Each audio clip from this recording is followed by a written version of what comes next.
Hai semuanya, welcome to Chattings.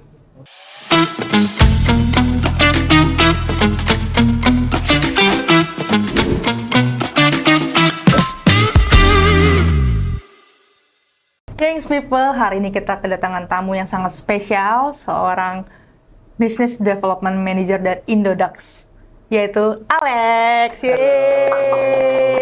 Selamat datang di Indo, Alex. Terima kasih kasih banyak. juga sudah meluangkan waktunya untuk hadir di program Chattings hari ini.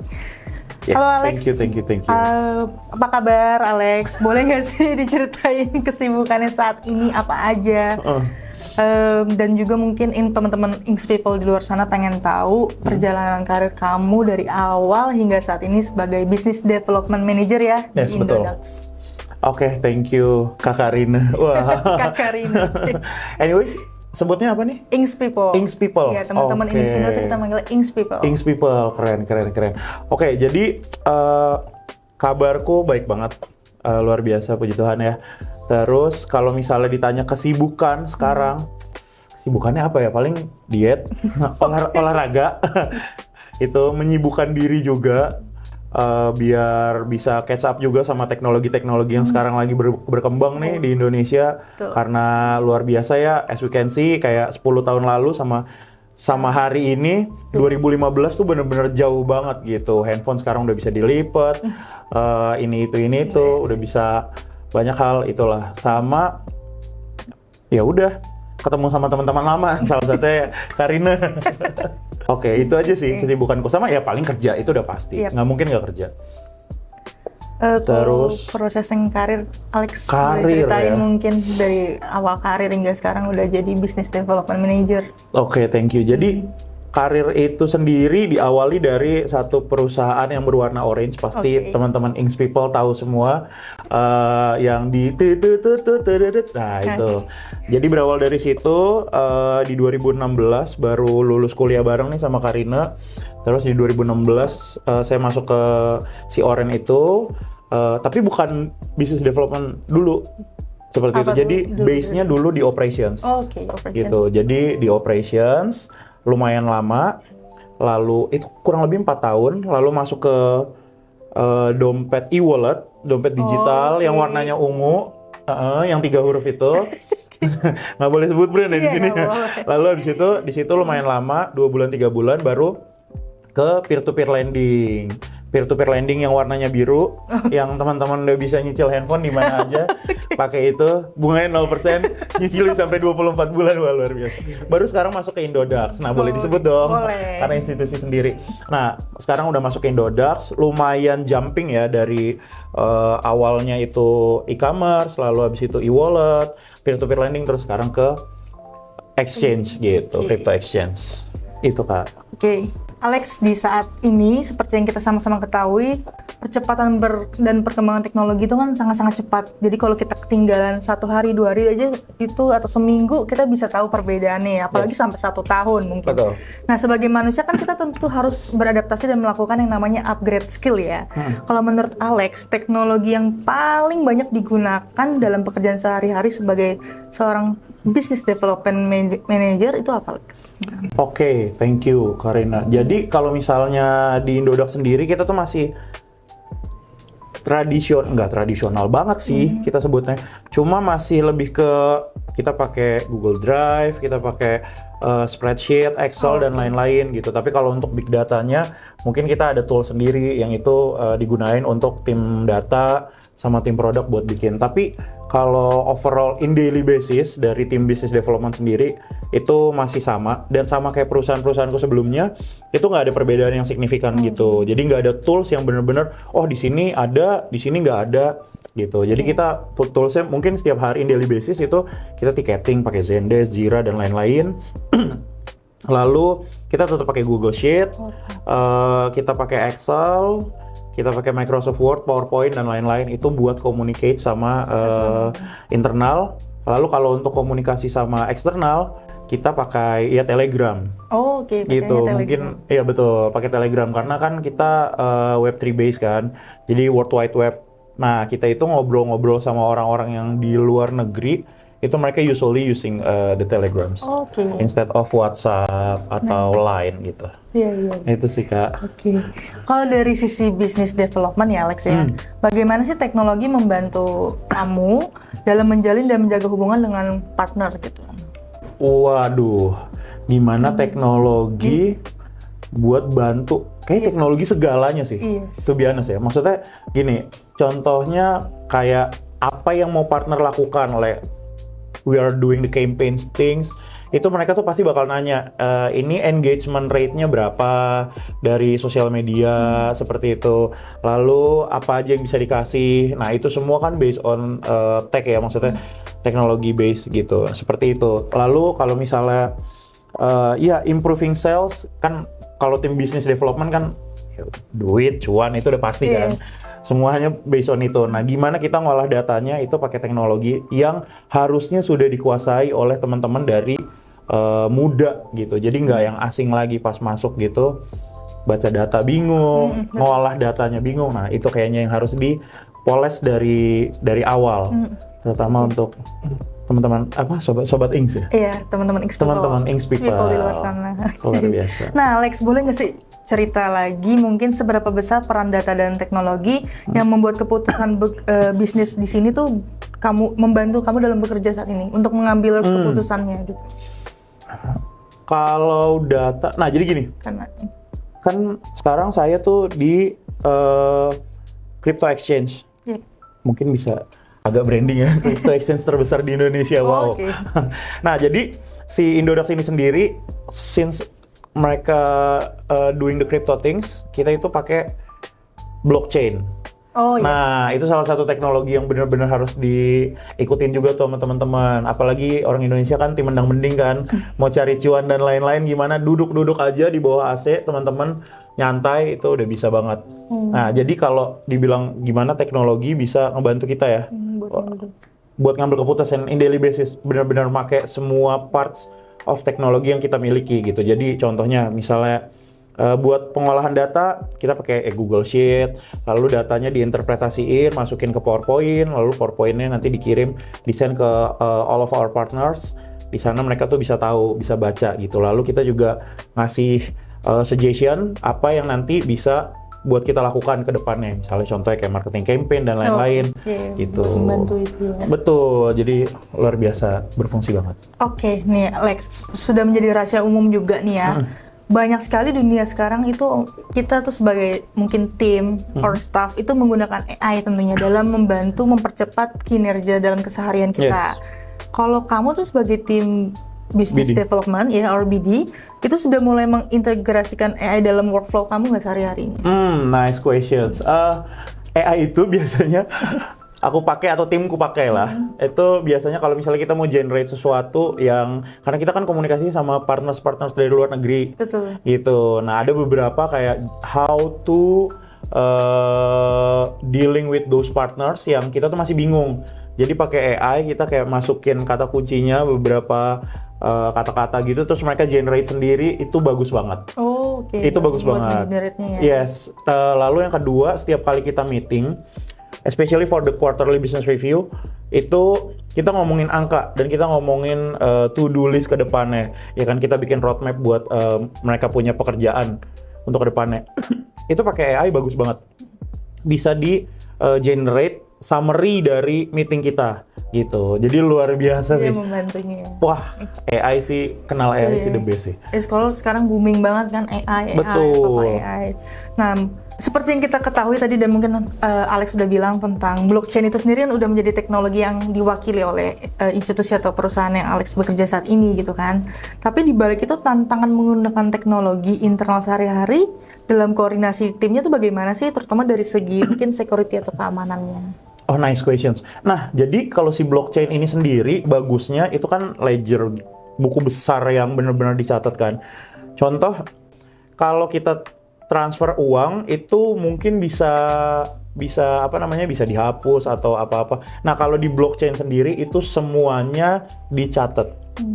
Jadi dari wallet ke wallet pergerakan tokens, kita sebutnya tokens ya atau koin, itu benar-benar tercatat gitu. Bagusnya gitu. Jadi bagusnya di blockchain itu semuanya kelihatan, nggak ada yang bilang kayak ini ada aliran dana gelap gitu. Okay. Nggak, Transparansinya ya, transparan banget. Bagusnya gitu gitu blockchain. Nah itu yang membuat kita terutama kaum muda, terutama kaum Indonesia yang sekarang Gen Z, tim mending ke sini, mending duitnya buat masukin ke sini. Nah, harus tahu banget nih blockchain apa, cryptocurrency apa, dan boleh dong Lex belajar nanti ya. boleh. Dan transaksinya di Indodax ya. Transaksinya di Indodax. Kalau di Indodax itu tuh punya strategi khusus nggak sih buat mengupgrade skills employee atau staff, karyawan soal teknologi terbaru seperti mungkin Web3 misalkan gitu. Ada nggak sih? Indodax itu selalu bikin podcast.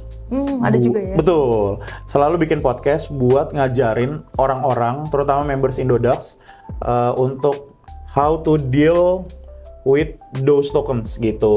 Jadi ada buka kelas lah ya, biar kita tuh mengerti gimana caranya buat menganalisa satu tokens, terus kapan bagusnya buying time-nya kapan, lalu dari purchasing power yang kita miliki nih, berapa sih yang harusnya tuh kita masukin ke kripto dan lain-lain gitu. Nah itu selalu ada in weekly basis gitu. Itu yang pertama. Lalu yang kedua, training internal buat staff-staffnya itu selalu dilakukan oleh Indodax gitu. Jadi kita merangkul eksternal, tapi jangan biarkan tim kita sendiri tuh ada keretakan gitu. Jadi benar-benar memang ditambahin terus untuk ilmunya. Seperti itu, terutama untuk Web3 sih. Karena Web3 kan luas banget kan, World Wide Web banget tuh. Kalau gitu. tim teknis IT-nya berarti trainingnya di Nixindo dong? Boleh. Boleh, we talk offline ya. We talk offline. Lex, bagaimana sih kamu melihat perkembangan teknologi blockchain dan kripto di Indonesia tuh dalam mungkin sekitar 1-3 tahun terakhir gitu? Mungkin enak kalau udah kita sebut 3 tahun terakhir kali ya, karena itu tren kan. Jadi kan 2021-2022 luar biasa banyak. Kenapa? Karena kan saat itu COVID, right? Oh iya, betul. So, lagi COVID, benar. Laying off itu lagi banyak banget. Perputaran uang juga lagi sulit. Terus gimana sih caranya buat dapat duit gitu. Nah, si cryptocurrency ini itu lagi peak-peaknya di 2021-2022. Gitu. Lalu sedikit menurun di 2023, 2024 naik lagi. Dan 2025 ini yang mengagetkan banget nih teman-teman. Sekarang tuh tanggal, ini nggak tahu tayangnya kapan, tapi ini tanggal 23 Mei. Si Bitcoin itu lagi all time highest-nya. Sepanjang masa, 1,8 M. Luar biasa. Satu Bitcoin. Satu Bitcoin? 1 Bitcoin. Wah. 1,8 M. Langsung dapat rumah, Lex. Langsung lunas. Cicilannya. Betul. Nah, itulah kenapa kalau misalnya kita tarik mundur 3 tahun ke belakang, itu orang terutama di Indonesia sendiri itu belum terlalu banyak nih mengenal terkait dengan melek terhadap. Betul, 3 tahun terakhir tuh cuma segmented orang yang melakukan transactions, tapi mereka besar-besaran transaksinya. Karena memang lagi growth banget marketnya di saat itu.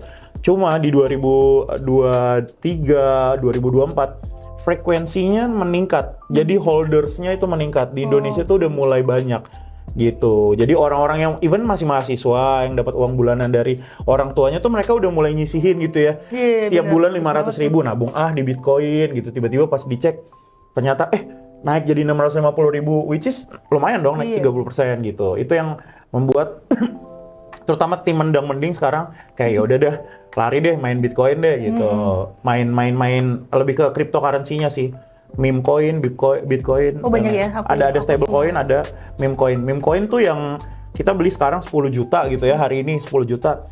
Terus tiba-tiba di-tweet sama Mas Elon, Oh, Mas Elon. bukan Elon Mas, di tweet sama Mas Elon, tiba-tiba itu langsung naik Oke. luar biasa gitu. Kayak 15%, jadi taruh 10 juta besokannya udah naik 11% kan. Nah, tim Mendang Mending Iya, lumayan. pasti happy banget, 1,5 juta duduk-duduk di bawah AC nggak sengaja, 1,5 juta nih gitu, biasanya langsung withdraw. Itulah yang terjadi. Oke, bisa dibilang menjadi salah satu pilihan investasi lah ya buat Gen Z, milenial zaman Sangat. sekarang. Betul, pilihan Aku investasi. mesti belajar sih.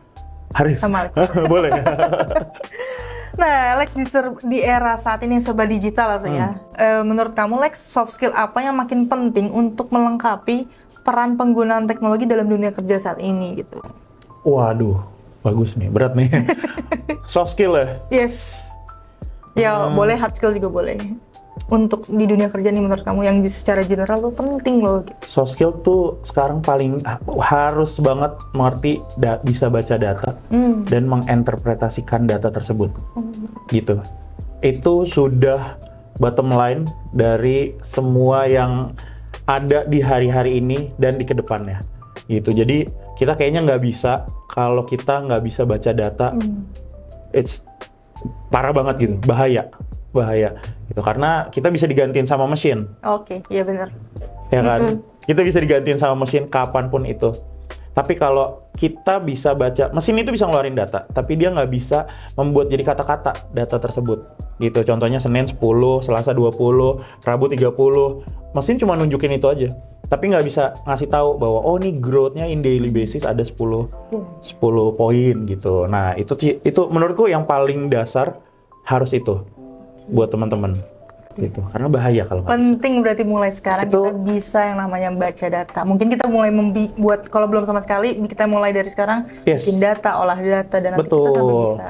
Penting database itu. Banyak banget cara-caranya, apalagi kalau teman-teman nanti udah bisa query dan lain-lain, udah bisa narik big data. Itu bagus banget. Tapi at least sekarang ngolah data Excel, spreadsheet itu udah utama sih ya. Itu udah utama. Betul. Itu tulang punggung, nggak bisa enggak. Itu tulang punggung. Bayangin nggak ada tulang punggung itu. Ngeleok. Itu dia. Itu udah harus. Oke. Nice. Nah, pertanyaan terakhir Lex. Yes. Apa sih Lex tantangan terbesar kamu di dunia kerja saat ini? Yang tentunya kan pressure makin ada dong kan. Sekarang udah jadi business development manager. Lalu menurut kamu juga ke depan teknologi seperti apa sih yang akan benar-benar ngerubah cara kita bekerja di industri blockchain dan keuangan digital yang kamu lagi? Oke, cool. Sekarang itu di kantorku, ini comparison ya dari kantor-kantor sebelumnya. Kantor-kantor sebelumnya, bahkan ada yang startup juga, itu sedikit banget Gen Z-nya. Oh gitu malah. Sedikit. Makanya dari awal udah aku bilang tim Mendang Mending gitu. Mereka mau gaji yang tinggi. Sorry nih ya, jadi agak kritis. Mereka mau gaji yang tinggi, cuma jam kerja yang on time, pulang kantor on time. Tapi nggak bisa diperes, itu yang menurutku sekarang tuh lagi bener-bener agak sensitif, cuma susah gitu. Nah, masuknya ke mereka itu biar mereka bisa mau kerja keras, mereka tahu, mereka punya sense of belonging yang tinggi, itu lumayan susah. Itu yang lumayan berat, gitu. Itu sih yang jadi kendala utama. Terus apa tadi yang selanjutnya? Dan menurut kamu kalau ke depannya gitu, teknologi apa yang akan benar-benar berubah cara kita bekerja dalam di dunia industri? AI. Iya. That's it. AI yang ngerubah segalanya, tapi balik lagi itu dia teman-teman. Bahaya ya kalau nggak. Bahaya, kita bisa di-replace sama mesin. Teman-teman lihat sendiri, 10 tahun lalu itu masih ada orang yang ngasih karcis di tol. Iya. Sekarang semua tinggal tapping. Bahkan ada yang di apa sih Lex, di mobil tuh? Di mobil yang di depan sensor. yang langsung jalan aja. Lihat, luar biasa banget perkembangan teknologi sekarang, jadi hati-hati. Kalau teman-teman nggak bisa catch up sama teknologi yang ada, kalau teman-teman nggak bisa maksimalin diri teman-teman, kalau teman-teman nggak ada sense of belonging, itu susah banget untuk bertahan, apalagi ke depannya Indonesia bakal lebih bagus lagi, lebih maju lagi. Itu sih.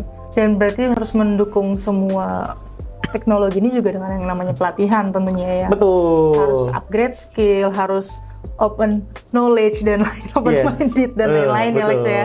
Open minded dan selalu haus sih teman-teman. Jadi harus ke Inixindo ya. Yes. Wah, luar biasa. Di sini pelatihan sertifikasi IT Lex bisa boleh apa kalau misalkan butuh pelatihan untuk mendapatkan sertifikasi dan lain-lain bisa ke Inixindo. Nah, ini lebih ke sistemnya retail atau harus kerja sama corporate? Bisa non corporate juga. Bisa non corporate. Iya, bisa Jadi perorangan. Kayak kalau aku nih misalkan pribadi misalkan basically bukan tim IT ya. Cuman aku pengen training buat diri aku sendiri yang tanpa kantor harus training kan misalkan. Betul. Itu boleh per Oh, personal, gitu. boleh. boleh, menarik nih. Boleh coba mungkin. boleh. We talk offline ya. Oke. Terima kasih Alex Terima kasih udah kembali. share ke kami mulai dari perjalanan karir, pengalaman proses karirnya Alex tentang bercerita sebagai seorang business development manager di Indodax. Semoga ilmu ini bermanfaat untuk teman-teman X People di luar sana. Nah, terakhir nih Lex, sebelum kita akhiri nih episode chatting hari ini, ada nggak sih pesan terakhir yang Alex ingin sampaikan untuk teman-teman X People di luar sana? Oke, thank you Kak Karina. Selalu haus terkait dengan teknologi yang ada sekarang, selalu buka mata. Jangan pernah ngerasa puas kayak, oh iya nih, let's say gue udah bisa ini, gue udah bisa itu. No, yang kalian lakukan itu cuma 1%, 99%-nya masih ada, dan kalian harus push yourself harder biar dapet yang jauh lebih baik lagi dari saat ini. Musuh kalian bukan orang lain, musuh kalian diri kalian kemarin. Keren, wes, mantap Alex. Continuous learning, keep up to date.